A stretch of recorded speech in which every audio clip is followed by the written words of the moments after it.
Okay, start करते हैं आज की क्लास को। और सबसे पहले हम अपनी वही एनसीईआरटी पे आते हैं। और लास्ट टाइम हम कहाँ तक आ चुके थे, ये सारी की सारी केमिकल प्रॉपर्टी जो थी वो हम कर चुके थे। रीमर्टीमन हो चुकी थी जिंक डस्ट के साथ, ऑक्सीडेशन भी हो गया था सोडियम डाइक्रोमेट के साथ। और अब जो पोजीशन आती है यहाँ पे, एक तो अपनी जो एनसीईआरटी है उसको अच्छी तरह से आप कर लेना। एनसीईआरटी जितना ज़्यादा, एक बार रिवाइज हो भी चुकी है तो दूसरी बार भी आप इसको स्टार्टिंग से रिवाइज जरूर कर लेना। अगर आपको बड़े इजीली 80 प्लस या 80 टू 90 के बीच में मार्क्स चाहिए तो ठीक है ना।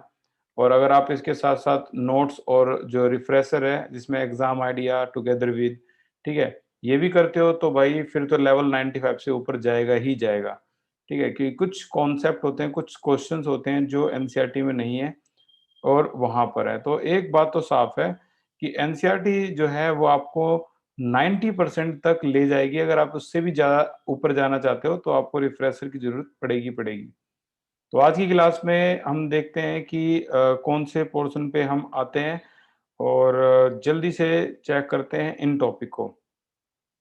तो अब यहाँ पर सम कमर्शियल यूज हैं इसके अल्कोहल के। तो अल्कोहल में मिथाइल अल्कोहल है, जिसे डिस्ट्रक्टिव डिस्टिलेशन ऑफ वुड यानी वुड स्प्लिट भी बोलते हैं। और इसकी फॉर्मेशन जिससे की गई है यहाँ पे, वो आपको देखते के साथ पता लगी गया होगा।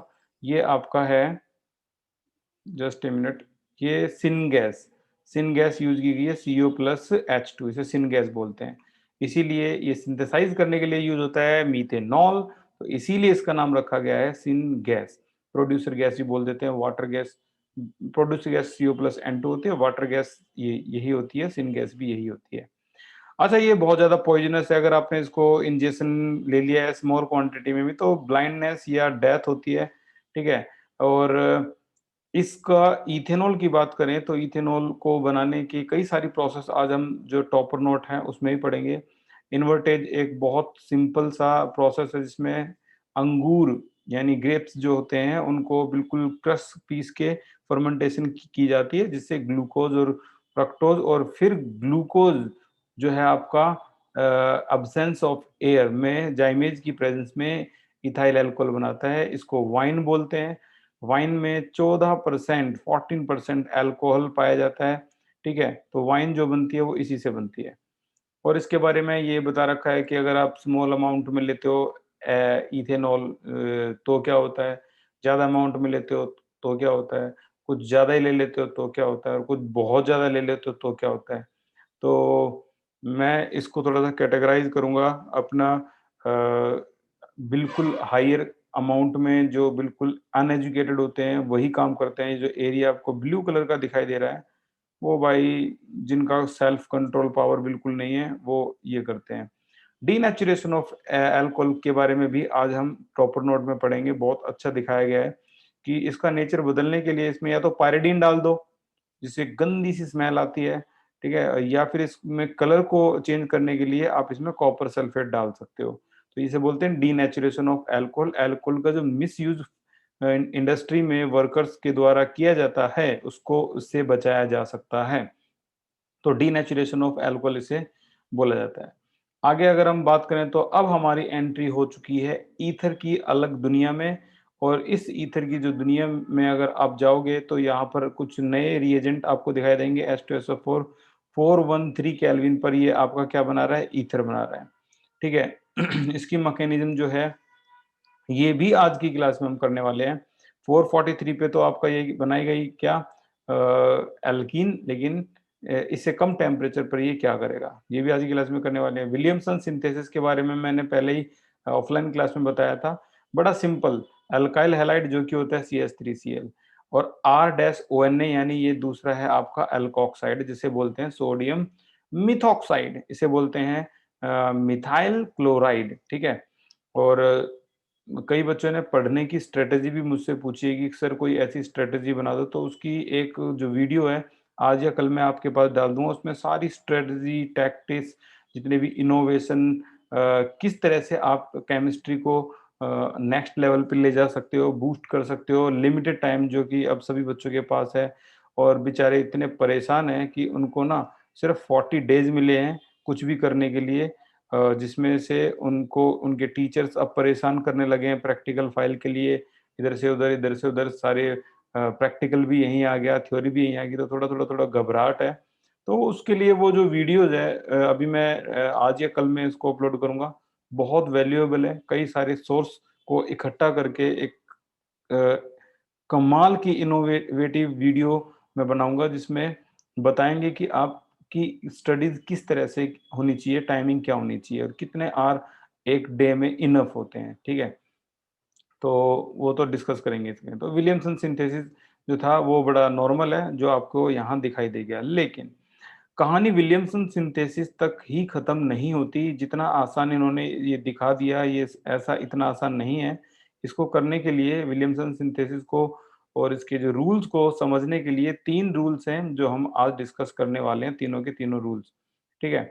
तो स्टार्ट करते हैं। पहला रूल, फर्स्ट रूल जो है इसका वो कुछ ये है। ओके, ये सही रहेगा। तो विलियमसन सिंथेसिस में यहाँ मैं लिखूँगा ईथर। ईथर के बारे में कुछ ऐसी बातें, ऐसी 3 बातें जो आपको पता होनी ही चाहिए। उनमें से पहली ये है कि जो विलियमसन सिंथेसिस जितना जितना क्यूट आपको लग रहा है, इतना क्यूट है नहीं है। ये CH3Cl वाली एक नॉर्मल रिएक्शन आपको बता दी, जिसमें ये इस वाले हिस्से को कहते हैं सोडियम मेथॉक्साइड यानी एल्कोक्साइड, ठीक है? और ये आपका एल्काइल हैलाइड है। तो ये रिएक्शन में तो चलो ठीक है, NaCl यहाँ फॉर्म होगा और यहाँ पर क्या आ जाएगा आपका CH3O CH3, जो कि एक सिमेट्रिकल ईथर है, ठीक है? अब अगर मान लो ये केस इस तरह से होता, तो क्या ये रिएक्शन प्रोसीड हो पाती? CH3O Na, और यहाँ पर आपका ये 0 डिग्री हैलाइड है, क्योंकि हैलोजन जिस कार्बन से जुड़ा हुआ है वो कार्बन किसी भी कार्बन से जुड़ा हुआ नहीं है। लेकिन यहाँ पर जो एल्काइल हैलाइड लिया हुआ है वो 3 डिग्री एल्काइल हैलाइड है, ठीक है? ये 3 डिग्री एल्काइल हैलाइड है और यहाँ आपको स्टेरिक हिंड्रेंस भी ज़्यादा दिख रहा है। तो अब आप सोचोगे कि ये जाएगा और अटैक कर देगा और बड़ा ईज़िली से आपको ईथर मिल जाएगा, तो आंसर है नो। अब आपको ईथर नहीं मिलेगा, और ईथर मिलने की बजाय आपको क्या चीज़ मिलने वाली है यहाँ पे? C डबल बॉन्ड CH2, यहाँ CH3, ये CH3 और ये है आपका NaCl और ये है आपका बचा हुआ CH3OH, ठीक है? तो ये चीज़ आपको यहाँ पर मिलने वाली है। या ये हिस्सा किस तरीके से मजबूर करता है एक H निकालने के लिए और एक Cl निकालने के लिए, तो वो रूल है। तो पहला रूल ये है, number 1, only alkoxide ion act as nucleophile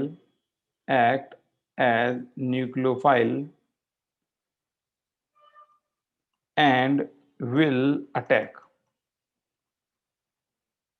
through and follow SN2 mechanism. SN2 in the sense steric hindrance, SN2 का मतलब ही steric hindrance है। अच्छा, एक इसी से ही रिलेटेड है, alkoxide ion is not only a strong nucleophile, is not only a nucleophile but also a strong base. ये एक strong base भी है, ठीक है? तो ये दो बातें मिलकर इस क्वेश्चन का जो आंसर है उसको प्रॉपर बताती है। Only alkoxide ion act as nucleophile and will attack का मतलब है ये नहीं कि ये जाके पीछे से अटैक करेगा, अटैक तो यही करेगा क्योंकि इसके पास एल्कोक्साइड है, सोडियम मिथॉक्साइड। तो ये पीछे से अटैक क्या इस कार्बन पर कर पाएगा? आप बोलोगे हाँ कर पाएगा, क्योंकि यहाँ पर कोई भी स्टेरिक हिंड्रेंस नहीं था। तो इजीली ये जो आपका CH3O नेगेटिव है, ये इजीली यहाँ अटैक कर पाया, ठीक है? और ये रिएक्शन प्रोसीड हो पाई, ये सोडियम Cl के साथ चला गया। बट इन दिस केस, अगर यही केस आपका इस तरह से ना होकर इस तरह से हो, तो क्या ये नेगेटिव अब आप पीछे से इस कार्बन पर अटैक कर लेगा? आंसर है नो, क्योंकि यहाँ CH3 के 3 डिग्री यानी स्टेरिक हिंड्रेंस बहुत ज्यादा है, ठीक है? यहाँ स्टेरिक हिंड्रेंस इतना ज्यादा है कि अटैक नहीं कर पाएगा। अब ये अटैक नहीं कर पाएगा तो क्या रिएक्शन नहीं होगी? हाँ जी, रिएक्शन होगी, क्योंकि इसका इसी नियम का एक सब टाइटल बोलेंगे तो हेडिंग, सब हेडिंग एक और भी है। ये दोनों मिलके पहला रूल बनाते हैं। तो ये दूसरी बात भी है इसके अंदर, क्या एल्कोक्साइड आयन सिर्फ एक न्यूक्लियोफाइल ही नहीं है, परंतु ये एक स्ट्रॉन्गर बेस भी है। Stronger base in the sense ये CH3O नेगेटिव, देखो O नेगेटिव है, इलेक्ट्रॉन नीचे किसी को इलेक्ट्रॉन दे सकता है, डोनेट कर सकता है, इसका मतलब स्ट्रॉन्गर बेस हो गया। ठीक है, और क्योंकि ये रिच इन इलेक्ट्रॉन है तो इलेक्ट्रॉन नेगेटिवली चार्ज होते हैं, और जो रिच इन जिसके पास एक भी लोन पेयर है ना, आप उसको न्यूक्लियोफाइल भी बोल सकते हैं। So this is nucleophile and this is also a stronger base. ये दोनों की खूबियां इसके अंदर हैं। अब ये अटैक करेगा तो अटैक तो कर नहीं पाएगा, SN2 मैकेनिज्म है तो ईथर तो बनेगा नहीं। लेकिन ये स्ट्रॉन्ग बेस होने की वजह से, इस मॉलिक्यूल में से जबरदस्ती एसिड को निकलवा देगा। तो ये जो निकला है यहाँ से वो एसिड है, और एसिड के निकलने के बाद ये आपका बन गया एल्कीन। तो एल्कीन इसका मेजर प्रोडक्ट होगा। तो यही बहुत खास बात है कि बहुत से बच्चे हैं इसको नहीं कर पाते। तो अगर कोई आपसे कहे कि चलो ईथर बना के दिखाओ, फिर ईथर कैसे बनाओगे, तो आप चाहो तो इसमें इसी रिएक्शन में इस तरीके से आप ईथर बना सकते थे। ये CH3 और ONA आ गया यहाँ पर, और यहाँ पर है आपका CH3Cl। ठीक है, तो अब यहाँ पर आप देखोगे तो आपका जो एल्कोक्साइड है, ये जो एल्कोक्साइड है ONA, ये O नेगेटिव है, और ये Cl है। अब आप यहाँ देखोगे तो ये 0 डिग्री है, यहाँ स्टेरिक है ही नहीं। ये H में ऐसे बना दूं तो क्या स्टेरिक है? 0 डिग्री को स्टेरिक है नहीं। अब ये न्यूक्लियोफाइल यहाँ पीछे से अटैक कर सकता है। कई बच्चे तो ये भी सोचेंगे इतना बल्कि ये कैसे करेगा, तो यार ये ऐसा बल्कि नहीं होता। CH3 का थ्राइस CO नेगेटिव ऐसे होता है। तो बड़े इजीली ये यहाँ अटैक कर सकता है। तो इस केस में अगर आप देखोगे तो आपका ईथर बिल्कुल बनेगा। ये ईथर है,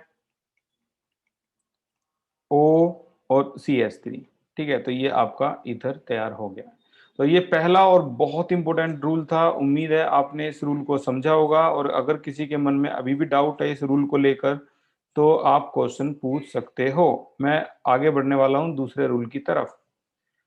बताइए भाई, किसी को कोई डाउट हो? डाउट से मेरे को एक चीज और ध्यान में आई। आप जब CBSE बोर्ड की तैयारी कर रहे हो तो आप कौन कौन सी प्रॉब्लम फेस कर रहे हो, जो मैं आप प्रॉब्लम बताओगे चैट पे, तो मैं उसको डायग्नोस करने के लिए कमाल की स्ट्रेटजी आपको दूंगा, बहुत बढ़िया स्ट्रेटजी। हालांकि मेरे पास स्ट्रेटजी बहुत से सोर्स को देखकर इकट्ठा करके, और आपके बचे हुए टाइम, ये जो 40 डेज मैंने लिया है ना, ये बहुत सोच समझ के लिया है। कई बच्चे कहेंगे 50 डेज है, तो 50 डेज नहीं है। आपका जो फर्स्ट एग्जाम है मई में, तो उससे 10 दिन पहले को आप इंक्लूड मत करो अपनी स्ट्रेटजी में, क्योंकि वो 10 दिन में आप फर्स्ट एग्जाम की तैयारी स्टार्ट कर दोगे। ठीक है, तो क्या ऐसी प्रॉब्लम है जो आप फेस कर रहे हो अपने इसमें? क्या आपको एक साथ सब्जेक्ट बहुत ज़्यादा लग रहे हैं, या आपके जो स्टडी टाइम या किसी भी तरह की कोई प्रॉब्लम है, आप सिर्फ मुझसे कम्युनिकेट कर रहे हो इस समय?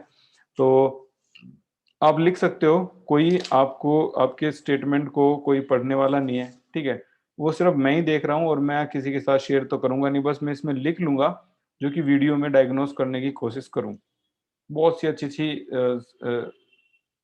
हैं इसमें। ठीक है, मैं यहाँ पर 3 प्रॉब्लम मेरे सामने आई हैं।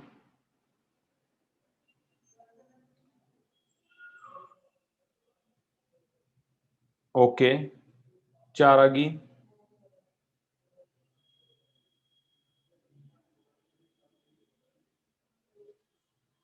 ठीक है भाई विजय, बिल्कुल।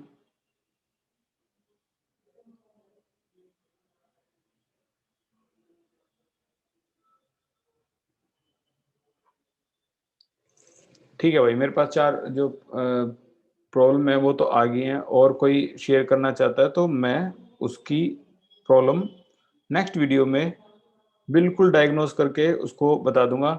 ये कई सारी प्रॉब्लम हैं जो 3 सब्जेक्ट जो मेनली होते हैं हमारे, फिजिक्स, केमिस्ट्री और मैथ, और जब ये एक साथ आते हैं ना हमारे पास, तो सभी चैप्टर में से रफली 14 या 13 चैप्टर भी मान ले तो एक साथ ऐसा लगता है बहुत ज़्यादा। और मैं बता रहा हूँ बहुत सिंपल स्ट्रैटेजी है। अगर आप हर किसी को एक प्रॉपर टाइम में किस तरह से डिवाइड करोगे, क्या मैनेजमेंट रहनी चाहिए, स्मार्ट वर्क और हार्ड वर्क में क्या फ़र्क है, वो सारा का सारा उस वीडियो में मैं निकाल दूँगा बिल्कुल प्रॉपर वे में।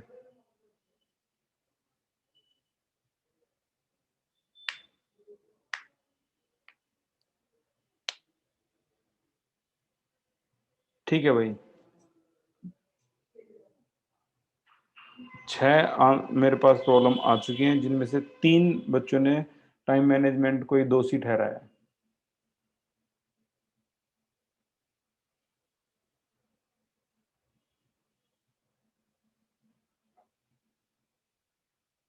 ठीक है, फिलहाल तो इस पे कंसंट्रेट करते हैं और फिर देखना एक बार मैं जो स्ट्रैटेजी बताऊँगा उस पे फ़ोकस करके, ठीक है? मैं कुछ इन बातों पे फ़ोकस नहीं करूँगा, ना किसी मोटिवेशन लेवल पे, मैं कोर वैल्यू पे काम करूँगा, जो रियल चीज़ है उस पे काम करूँगा, ठीक है ना? ये नहीं कि मोटिवेशनल स्पीच टाइप समथिंग, ऐसा कुछ नहीं। मोटिवेशन स्पीच सब समझदार हैं, सबको पता है हमारे एडमिशन कहाँ होंगे, सबको पता है हमारी लाइफ कैसे होने वाली है। तो हमें मेन जो फ़ोकस करना है वो कोर वैल्यू पे करना है, किस तरह से हम इससे बाहर निकलें, ठीक है? नंबर 2 नंबर 2 जो आज की स्ट्रैटेजी है वो ये है आपके सामने कि चलो ठीक है, आपने ईथर तो बना लिया, लेकिन क्या ईथर की रिएक्शंस आप कर सकते हो? जैसे इसकी रिएक्शन है एचआई के साथ, बहुत ज़्यादा एग्ज़ाम में आता है। तो यहाँ तो कोई भी बता देगा बॉन्ड, मैं पूछूँगा ए से टूटेगा या बी से टूटेगा? तो आप कहोगे कहीं से भी टूटेगा, तो कहीं से भी टूट सकता है, बिल्कुल ठीक है। तो अगर मान लो बी से टूटता है तो आंसर क्या आएगा? ओ, ओ के साथ कौन आएगा? ओ नेगेटिव है यहाँ पे, ओ के साथ कौन आएगा? पॉज़िटिव, तो ये पॉज़िटिव है, ये नेगेटिव है, तो ओएच आ गया। और दूसरा हिस्सा जो ये है, इसके साथ आ गया आपका आई, तो ये आपका आंसर होता है। लेकिन दिक्कत तो इसमें नहीं आती, दिक्कत आती है इसमें। अब क्या करोगे आप? CH3 C, CH3 CH3 और ये है आपका OCH3, ठीक है? अब रिएक्शन है HI के साथ, अब क्या करोगे? ये दिक्कत आती है। इसके अलावा दिक्कत तब आती है जब ये इस तरह से क्वेश्चन पूछा गया हो, CH3O CH3 और यहाँ पर आ गया आपका HI, ठीक है? और लास्ट है CH3 CH2O CH3 और ये है आपका HI, ठीक है? तो यहाँ पर ये 3 तरीके हैं जिनमें से इसको डिवाइड किया जा सकता है ऐसे। ऊपर वाला जो रूल है वो बिल्कुल अलग है, नीचे वाला अलग है।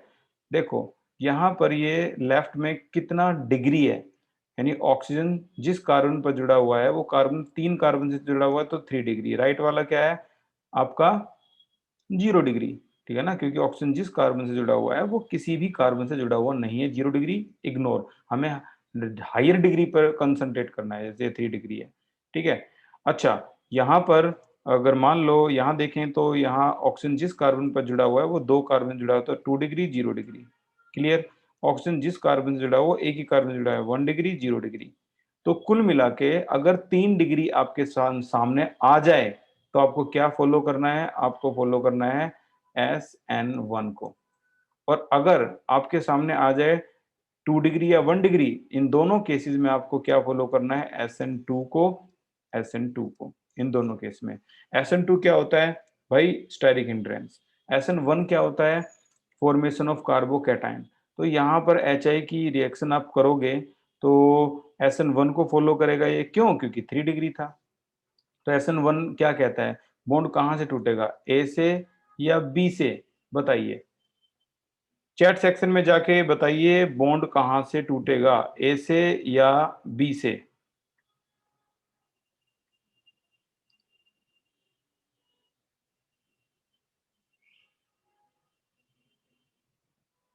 विजय, अंशिका, पुनीत, विपिन, गोरक्ष, रिया, तब्बू चौहान ये गलत है। सुधीर, सुमित, विजय ये सारे ठीक हैं भाई। बाकी के करेक्ट आंसर है ए से बॉन्ड टूटेगा, क्योंकि अगर ये ए से टूटता है ना तो ये वाला कार्बन क्या हो जाएगा? पॉजिटिव। कैसे? बॉन्ड ये टूटेगा ऑक्सीजन की तरफ, because oxygen is more electronegative, simple. तो यहां पर ये कार्बन क्या हो गया? पॉजिटिव। और अगर ये कार्बन पॉजिटिव हुआ, ये कार्बन पॉजिटिव हुआ है, ठीक है, ये पॉजिटिव हुआ है ये कार्बन, तो इस पे कौन अटैच होगा? H या फिर I? जाहिर सी बात है I, तो ये आपका I यहाँ आ गया। और दूसरे वाला हिस्सा जो था वो क्या था? CH3O negative. और O नेगेटिव पे कौन अटैच होगा? H, तो आपका आंसर आ गया OH। This is your answer. Board में ये पूछा जा चुका है। अगेन इन दिस केस ए और बी, यहाँ क्या फॉलो करना है? SN2। SN2 क्या सिखाता है? SN2 सिखाता है हमें स्टेरिक हिंड्रेंस। तो यहाँ पर लेफ्ट में देखेंगे तो 2 डिग्री में स्टेरिक हिंड्रेंस ज्यादा है, बट 0 डिग्री वाले केस में तो स्टेरिक हिंड्रेंस है ही नहीं। तो कहाँ से बॉन्ड टूटेगा? आपका बी से। करेक्ट आंसर यहाँ जो हो गया वो क्या हो गया? CH3CH, ये CH3 और ये यहाँ पर आ गया O के साथ H ही आएगा। राइट में यहाँ CH3 है, CH3 के साथ I ही आएगा, इस तरीके से। ओके, इन दिस केस यहाँ 1 डिग्री है, यहाँ 0 डिग्री है। फिर से मैं कहूंगा स्टेरिक हिंड्रेंस कहाँ होगा? क्यों? क्योंकि ये भी फॉलो करता है SN2 को। बताइए, बॉन्ड ए से टूटेगा या बी से टूटेगा? ए से या बी से? विपिन, पुनीत, गोरक्ष, विजय, अंशिका सही जवाब। राहुल भी सही जवाब। ये बी से टूटेगा। क्यों? स्टेरिक हिंड्रेंस कम है। और अगर ये बी से टूटता है तो आपका आंसर आ गया CH3CH2OH प्लस में CH3I। ये आपका आंसर आ जाता है। तीसरे रूल में लास्ट में आपको ये देखना होता है कि अगर हम इसमें यूज करते हैं बेंजीन को, मान लो बेंजीन अगर यहाँ पर है OCH3 और फिर से रिएक्शन आती है H आएगी, बेंजीन डायरेक्ट अटैच है। तो इस केस में भी आप ए और बी से अगर कोई पूछे कि कहाँ से बॉन्ड टूटेगा, तो कोई डाउट ही नहीं है कि आप इसको ए बोलोगे, क्योंकि ए तो रेजोनेंस के थ्रू डबल बॉन्ड कैरेक्टर बनाएगा ना। तो ए तो आपको बोलना ही नहीं है। कुल मिला के आपका आंसर होना चाहिए बी एवरी टाइम। तो यहाँ पर जो आंसर आएगा वो हो जाएगा ओ, और यहाँ पर आ गया H फिनॉल, और ये CH3I, इस तरीके से। तो ये प्रॉपर वे में आपका होता है ईथर खत्म। इसमें जो ये 3 रूल है यही सबसे मेजर रूल है। और यहाँ भी देखो इन्होंने एक रीजनिंग क्वेश्चन भी बनाया है कि क्या आप इस रिएक्शन को सही कहोगे या नहीं, यस और नो। इस रिएक्शन को ध्यान से देखो और बताओ क्या ये रिएक्शन सही है या नहीं है। क्या सच्ची में ये CH3 इस पर अटैक कर लेता? ये एल्कोक्साइड आयन यहाँ अटैक कर लेगा क्या, जो ये ईथर बना देगा? आंसर है नो, बिल्कुल आंसर नहीं। ये नहीं कर सकता इस पे अटैक। तो ये रिएक्शन गलत है। रीजन क्या है कि एल्कोक्साइड आयन यहाँ अटैक नहीं करेगा? मुझे रीजन बता दो कि ये अटैक नहीं कर पाया। सच बात है। रीजन क्या है? कोई बताएगा रीजन? विजय ठीक है, बहुत बढ़िया विजय। सुमित, पुनीत, विजय, विपिन, करेक्ट आंसर है स्टेरिक हिंड्रेंस। यहाँ स्टेरिक हिंड्रेंस ज्यादा है इसलिए ये नहीं कर पाएगा। और ये नहीं कर पाएगा तो फिर क्या करेगा? तो ठीक है यार, ये न्यूक्लियोफाइल है मानते हैं, बट इसके साथ साथ ये स्ट्रॉन्ग बेस भी है। और अगर ये स्ट्रॉन्ग बेस है तो यार ये इसमें से एसिड निकाल देगा, ये H और ये Cl, ये निकाल देगा इसको। और क्या आंसर आएगा आपका? पहला आंसर आ जाएगा इसका। ये निकलने के बाद जो करेक्ट होगा वो होगा CH3, C double bond CH2 CH3। This is your major product. उन्होंने यही पूछा है ना मेजर प्रोडक्ट क्या होगा, तो ये मेजर प्रोडक्ट होगा। आंसर है इसका 2 मिथाइल प्रोपीन। 2 मिथाइल प्रोपीन ये मेजर प्रोडक्ट होगा।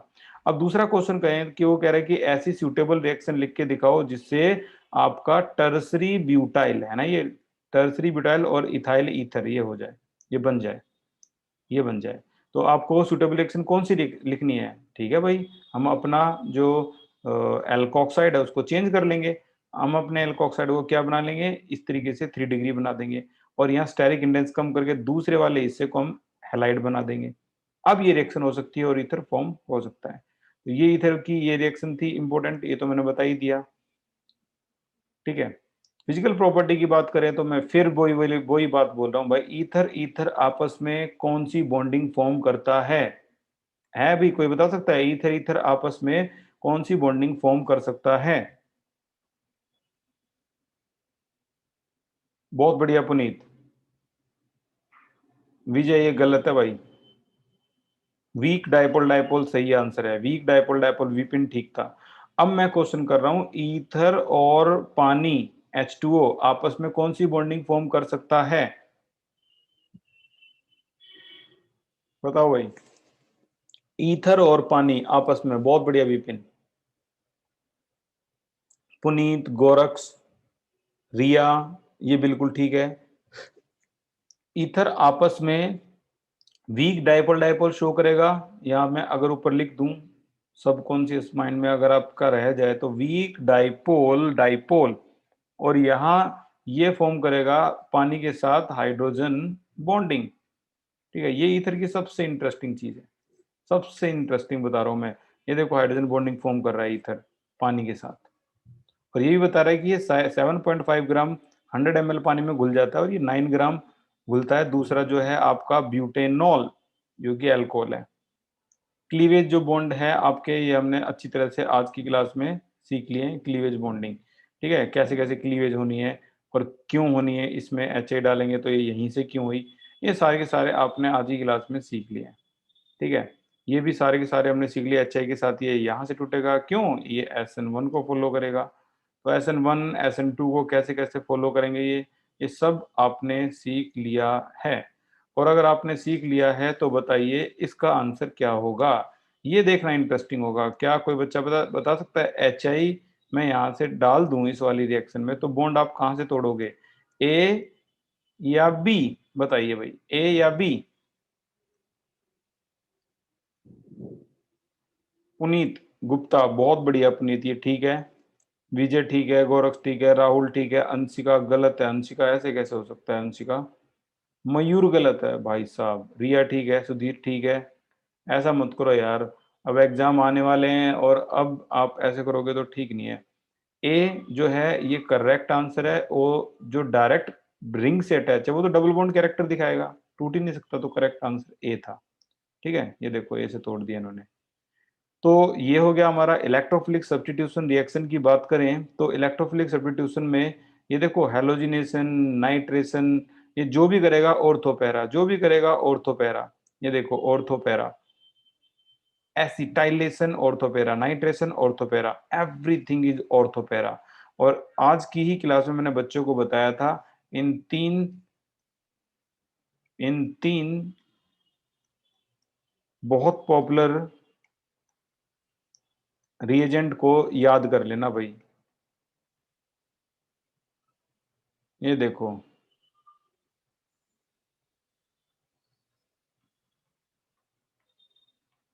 COOH, ये वो तीन पॉपुलर कंपाउंड हैं जो फ्रीडल क्राफ्ट रिएक्शन शो नहीं करते, है ना? फ्रीडल क्राफ्ट रिएक्शन शो नहीं करते।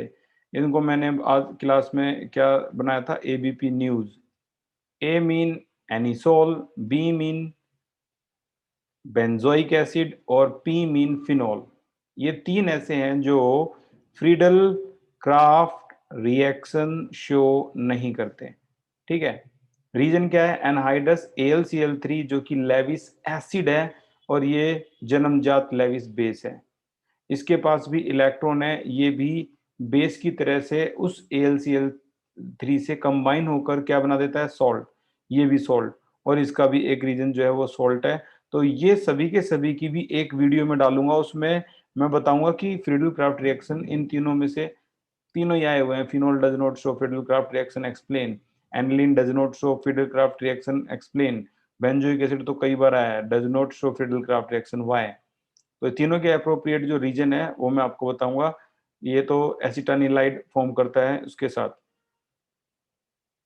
है सॉल्ट बनाता है, जो सॉल्ट बनाता है। तो ये सारे के सारे इसकी भी एक प्रॉपर वीडियो में बना के इसमें डाल दूंगा। और बाकी तो सारा आप कहीं से भी कर लो यार, अब तो सारे ही कर दोगे, इसमें से कौन सा बॉन्ड कहाँ टूटना है वगैरह वगैरह। ठीक है, तो अब चलते हैं अपने नोट्स की तरफ निगाहें दौड़ाते हैं, इसमें क्या है नोट्स में। और जब भी आप पढ़ने के लिए बैठो तो आपको ये नहीं कि एक चीज़ यहाँ है, एक चीज़ यहाँ है, एक चीज़ यहाँ है। एक पर्टिकुलर बुक को तो लेकर कभी नहीं पढ़ना चाहिए, ठीक है ना? आप चीज़ों को समराइज़ कर सकते हो एक बुक में, एक अलग से डायरी में कि सारी जो समरी है उसमें क्या-क्या चीज़ है, क्या-क्या टॉपिक है मेरे को पढ़ने हैं, लेकिन बुक सारी ओपन होनी चाहिए, ए टू ज़ेड। तो अभी हम चलते हैं अगली।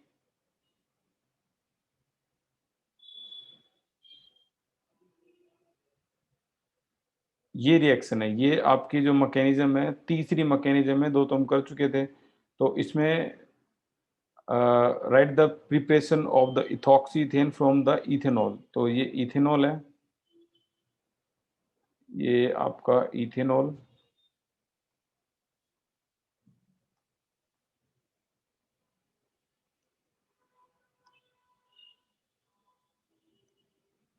तो देखिए भई, ये इसमें CH3 CH2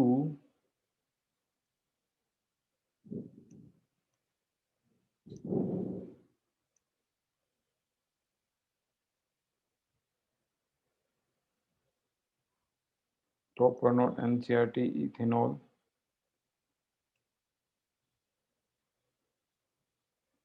ठीक है। इथॉक्सी इथेन फ्रॉम इथेनॉल, ये जो मैकेनिज्म है ये हम करेंगे स्टार्ट। तो इसमें 3 step mechanism, protonation, nucleophilic attack on carbocation और डीप्रोटोनेशन। तो प्रोटोनेशन में H पॉजिटिव को का जो ऐड होना है इसे बोलते हैं प्रोटोनेशन। अब ये जो इलेक्ट्रॉन आपको यहाँ दिखाई दे रहे हैं, ये इलेक्ट्रॉन पे ये H पॉजिटिव इस तरीके से यहाँ पर अटैच होगा। क्यों? ये रिच है लेकिन ये जो बहुत ज़्यादा डेफिशिएंट है, तो इस तरीके से अटैच हो जाएगा। अब यहाँ पर न्यूक्लियोफिलिक अटैक ऑन कार्बोकैटायन, इस वाले केस में अगर ये बॉन्ड यहाँ की तरफ टूटता है और वो टूटेगा भी, इसको मैं थोड़ा-सा इसे ज़ूम करके दिखा रहा हूँ। ये जो बॉन्ड है वो इस पॉज़िटिव की चार्ज की वज़ह से, ये जो पॉज़िटिव चार्ज आया है, इसकी वज़ह से बॉन्ड यहाँ टूटा है। तो ये जो कार्बन है ये बनता है आपका कार्बोकैटायन। तो इसीलिए यहाँ कहा गया है कि कार्बोकैटायन पर अटैक किसका? न्यूक्लियोफाइल का अटैक। न्यूक्लियोफाइल कौन है यहाँ पर? और तो रिएक्शन में देखें तो हमारे पास सिर्फ एसिड है, ठीक है? इस तरह की फॉर्मेशन है, तो न्यूक्लियोफाइल जो होगा वो दूसरा ही आपका ये इलेक्ट्रॉन रिच कंपाउंड है। तो यही न्यूक्लियोफाइल है, ये आपका सीधा-सीधा अटैक करेगा इस कार्बन पे और इसी को बोलते हैं nucleophilic attack on carbocation. Carbocation का दूसरा नाम कार्बोनियम आयन। तो ये इस पर अटैक करेगा और H जो है आपका एज़ इट इज़ आपको ऐसे दिखाना है, ये ऑक्सीजन ने अपने इलेक्ट्रॉन इसको दिए, तो ये पॉज़िटिव चार्ज और ये 2 इलेक्ट्रॉन एज़ इट इज़। ठीक है? अब यहाँ से ये बॉन्ड अगर यहाँ टूटता है तो ज़ाहिर-सी बात है, पानी तो निकलेगा ही H2O। अब इस पोज़ीशन पे ये बॉन्ड अगर यहाँ टूटता है क्योंकि ये पॉज़िटिव है तो डीप्रोटोनेशन का मतलब है लॉस ऑफ प्रोटॉन। डीप्रोटोनेशन में ये बॉन्ड यहाँ टूटेगा, H पॉज़िटिव यहाँ से निकल गया। तो ये आपका डीप्रोटोनेशन होगा और ये ईथर की प्रॉपर फॉर्मेशन होगी। अगर क्वेश्चन लास्ट जो 4 ही मैकेनिज़्म है जिसमें 4th और लास्ट मैकेनिज़्म ये है, mechanism of reaction with HI with methoxymethane. ये मिथॉक्सीमीथेन है, HI है, बॉन्ड कहीं से भी तोड़ सकते हो आप, यहाँ से भी तोड़ सकते हो, तो ये 2 कंपाउंड फॉर्म होंगे, थोड़ी देर पहले ही पढ़ा था।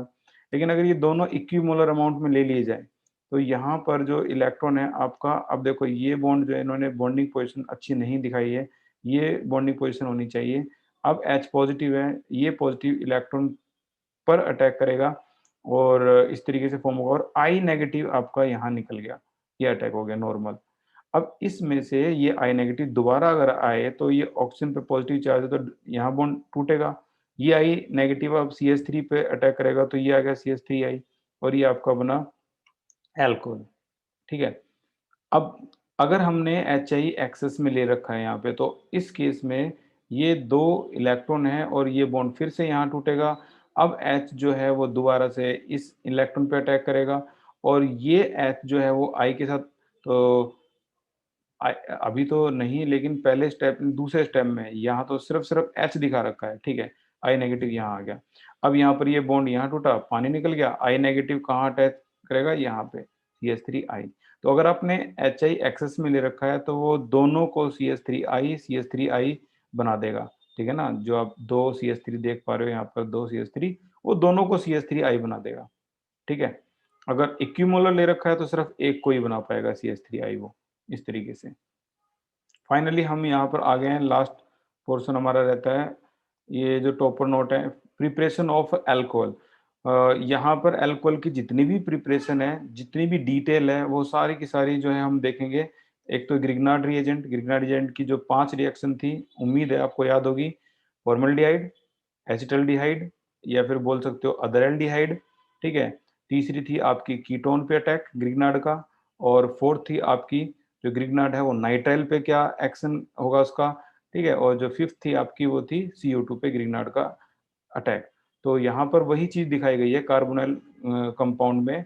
फॉर्मल्डिहाइड पर अटैक करोगे तो भाई 1 डिग्री अल्कोहल आएगा, अदर एल्डिहाइड पर अटैक करोगे तो 2 डिग्री आएगा, ठीक है। इसी तरह से कीटोन पर अटैक करोगे तो आपका 3 डिग्री अल्कोहल आएगा। तो हम क्या पढ़ रहे हैं, प्रिपरेशन ऑफ अल्कोहल। मैकेनिज्म बिल्कुल भी खास नहीं इसमें, ये बॉन्ड यहाँ टूटेगा, जाहिर सी बात है, यहाँ मैग्नीशियम हाईली इलेक्ट्रोपॉजिटिव है तो इसे नेगेटिव बनना ही पड़ेगा और ये इस पर अटैक करेगा। तो मैकेनिज्म जो है इसकी वो ये दिखाई गई है। अच्छा, ये चीज तुम्हारे लिए नई है, जो नीट और मेंस की तैयारी कर रहे हैं उनके लिए तो ये ग्रिग्नार्ड रिएजेंट से बिल्कुल हटके ही है। ये कह रहा है कि ये जो रिएजेंट है वो ग्रिग्नार्ड से बेटर है, it is better than Grignard reagent. क्या? अल्काइल लिथियम, ठीक है। तो अल्काइल लिथियम होता है RLI, जिसे नॉर्मली फॉर्म कर सकते हो आप RX से। तो आ गया आपका ये अल्काइल अल्काइल लिथियम। ये ग्रिग्नार्ड रिएजेंट की तरह बिहेव करता है। अगर आप इसको अटैक करवाओगे, जैसे ये अल्काइल लिथियम, एक एग्जांपल के थ्रू देख लेते हैं। ये अल्काइल लिथियम है और इसको ये बॉन्ड यहाँ टूटेगा, तो इसको अटैक करवा के देखो आप, ये नेगेटिव है तो इस पर ये पॉजिटिव हिस्सा आ गया और इसका ये नेगेटिव आ गया, ये आ गया आपका एडिशन प्रोडक्ट। वाटर बिल्कुल वैसे ही डालना है जैसे हम नॉर्मली डालते थे, बस ग्रिग्नार्ड में MgOHCl निकलता था, यहाँ पर आपका नॉर्मल LiOH निकल जाएगा, ठीक है। ये जो Li है और यहाँ से OH है, और ये H आपका ये आ गया, तो ये आपका सेकेंडरी एल्कोहल फॉर्म हो गया। तो ग्रिग्नार्ड रिएजेंट तो देखो सबको पता है, लेकिन जो ये अल्काइल लिथियम है, इसको इसके लिए टैग भी किया गया है, it is better than Grignard reagent. ये बहुत कम को पता है, जो नीट और मेंस में ही आएगा, CBSE में नहीं आएगा, ठीक है। एसीटोन पे भी आप चाहो तो अल्काइल लिथियम का यूज कर सकते हो आप, टर्सरी ब्यूटाइल अल्कोहल, ठीक है। इसके अलावा साइक्लिक ईथर है, इपॉक्सी एल्केन बोलते हैं इसको, ये इसका फॉर्मेट होता है इथाइल, इसको इपॉक्सी बोल लो या फिर साइक्लिक ईथर बोल लो, वैसे इपॉक्सी नाम से बड़ा पॉपुलर है। इपॉक्सी एल्केन, ये आपका इपॉक्सी एल्केन। इस पे ग्रिग्नार्ड रिएजेंट का अटैक करवाओगे क्या होगा, तो यहाँ नॉर्मल बिल्कुल 2 carbon 3 carbon CH3 CH2 CH2 OMgBr, पानी डालकर वही MgOHBr निकल गया और H यहाँ पर आ गया। तो ये भी ग्रिग्नार्ड पर अटैक करवाते हैं इसको, इपॉक्सी को। और these are cleaved by Grignard reagent in the presence of anhydrous ether to form addition product which are hydrolyzed by water in the presence of acid to form alcohol। Simple वही reaction, बस ये epoxy वाला case है। Cyclic compound भी बोलेंगे इसको।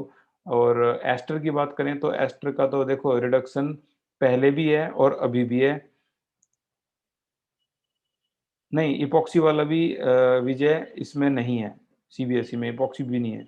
तो ester में अगर हम देखें बाई रिडक्शन ऑफ एस्टर, तो रिडक्शन का मतलब वही हाइड्रोजन ऐड करना है, lithium aluminium hydride sodium borohydride. तो एस्टर में अगर हम अटैक करवाएंगे तो यहाँ पर H और ये O, ये RO, और इसके साथ साथ ही सीधा सीधा H जोड़, देखो ROH हो गया और RCOH।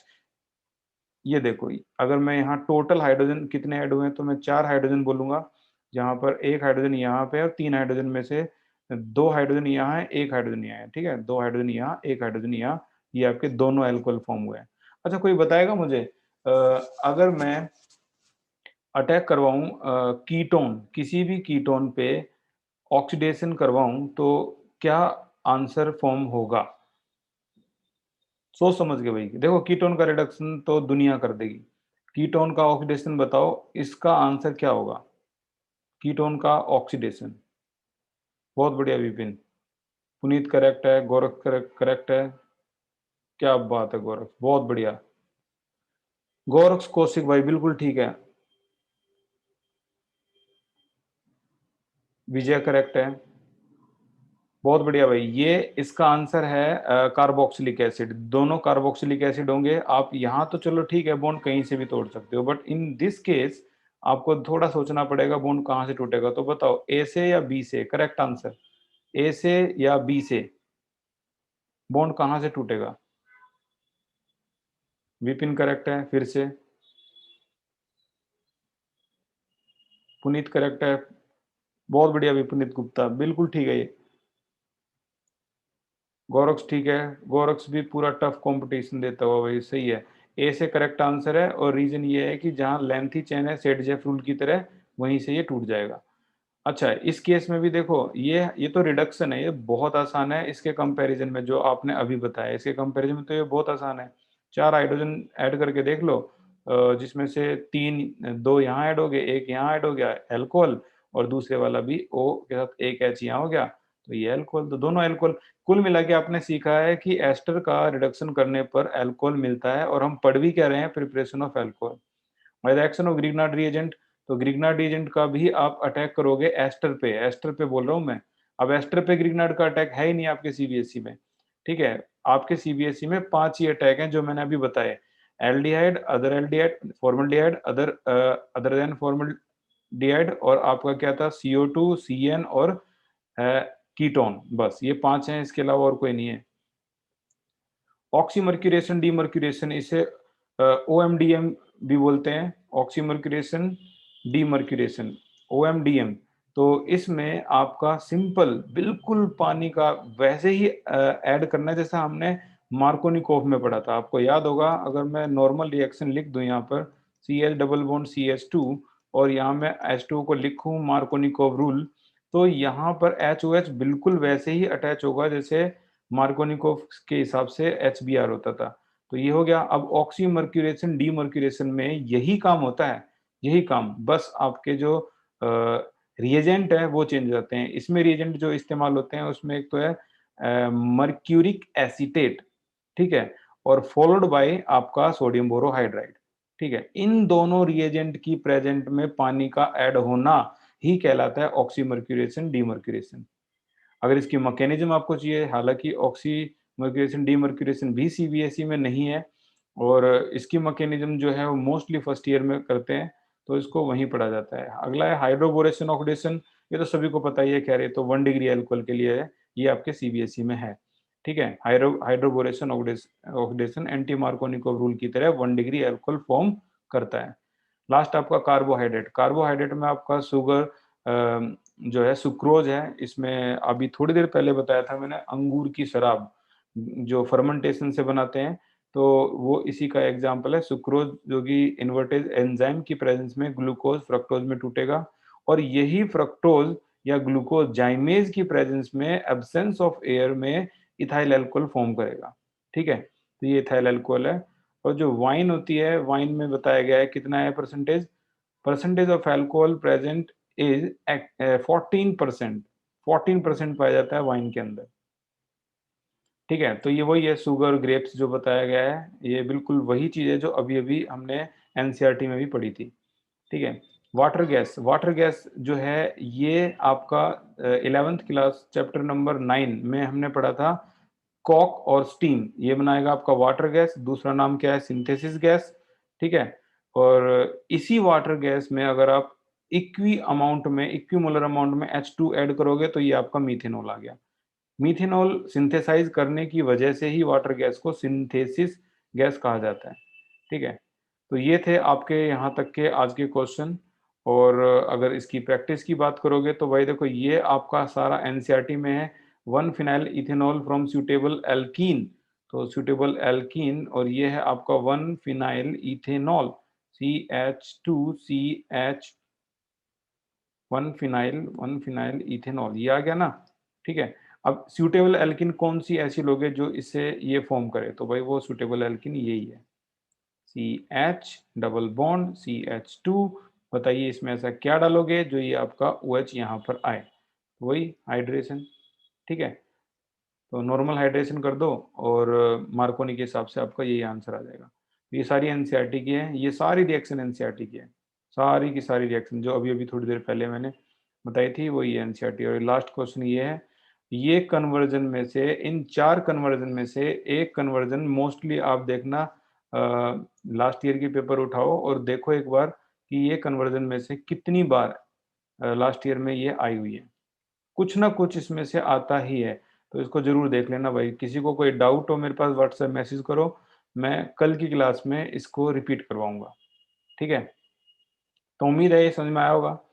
और अब तक अटेंडेंस पूरी सक्सेस होने के लिए थैंक यू सो मच कि आपने इतना पेशेंस दिखाया, ठीक है? नीट और मेंस के लिए भी, ठीक है? Thank you so much for the class, take care.